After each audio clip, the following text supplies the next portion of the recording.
Electronics ও print মিডিয়ায় মিথ্যা সংবাদ প্রচারে প্রতিবাদ জানিয়ে সংবাদ সম্মেলন।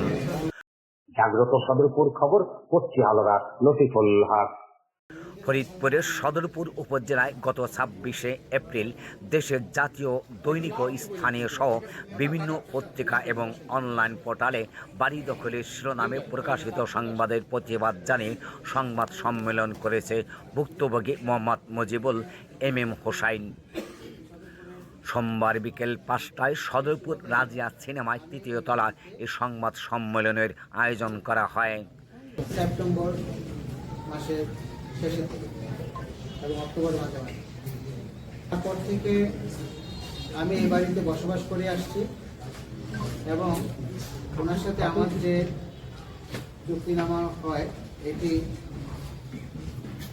আমার সেই কোম্পানির আমি যে কোম্পানির মালিক সেই কোম্পানি আমার সাথে ল্যান্ড ওনারের যে চুক্তি এটা একটি চুক্তি এবং করি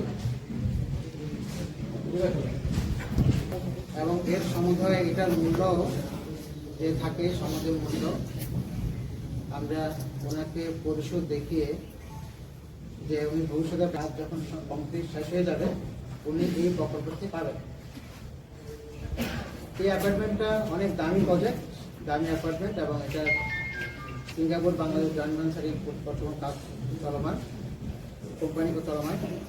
আর এখানকার ওনার যে বাড়িটি ছিল এটি একটি রাস্তাবিহীন একটি বাড়ি ছিল এবং বাড়িগুলির বিভিন্ন আমাদের শহর এলাকা যেখানে আমরা থাকি সে এলাকার ছিল না। আমরা এটাকে অনেক পরিবর্তন করে আমি ৫০ লক্ষ টাকার উপরে বিভিন্ন প্রকার ইন্টেরিয়র করে এই বাড়ির সমস্ত, কিন্তু এই কামরুল হাসান সেলিম একটি রাজনৈতিক দলের সাথে জড়িত হয়ে পরবর্তীতে আমার বিরুদ্ধে ষড়যন্ত্রে লিপ্ত হয় এবং আমাদেরকে রাজনৈতিকভাবে হয়রানি করার জন্য একটি সাংগঠনিক সন্ত্রাসী বাহিনী দিয়ে আমার বাড়িতে বন্ধ করে যাওয়ার পায়তারা করে এবং এক পর্যায়ে কতিপয় ব্যক্তি যারা উপস্থিত ছিলেন, যারা সৈয়দ আদনান হোসেন অমি, জহুরুল মুন্সি,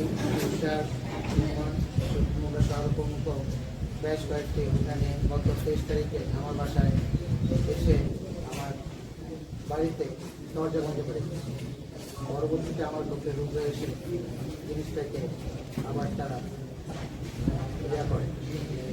পুরোটার বিষয়ে কখন পাবে বা না পাবে বা কাজের ব্যাপারে আজকে আলোচনার মাধ্যমে আমার সাথে কিন্তু সমাধান করতে পারবেন। একটা গুন্ডা বাহিনী এবং রাজনৈতিক দলের আশ্রয় নিয়ে এতে আমাদের দিন দিন জনপ্রিয়তা বাড়ছে এবং আমরা আমাদের জনপ্রিয়তা ঈর্ষান্বিত হয়ে এ সময় তিনি উপস্থিত সাংবাদিকদের তার লিখিত একটি বক্তব্য পড়ে শোনান ও প্রতিপক্ষ কামরুল হাসানের সাথে বাড়ি ক্রয় বিক্রয় চুক্তিনামা দলিলটি সবার সামনে উন্মুক্ত করেন। সংবাদ সম্মেলনে উপস্থিত ছিলেন সাবেক এমপি চৌধুরী আকমল ইউসুফের কন্যা ও হোসাইনের সহধর্মিণী নুরিয়া ইউসুফ। কষ্ট করে আসছেন তাদেরকে সবাইকে ধন্যবাদ।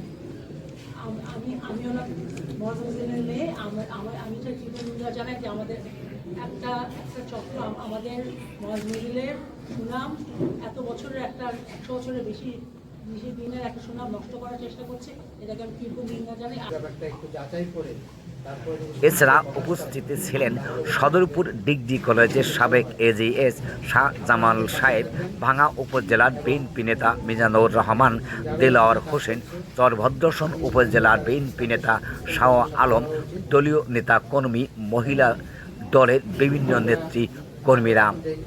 অন্যান্যদের মধ্যে আরও উপস্থিত ছিলেন স্থানীয় সাংবাদিক এবং এলাকার গণ্যমান্য ব্যক্তিবর্গের অনেকে। যুক্ত থাকুন জাগ্রত সদরপুর খবরের সাথে। সার্বিক কলা কৌশলে আছি আমি সাংবাদিক হাওলাদার লতিফুল হক।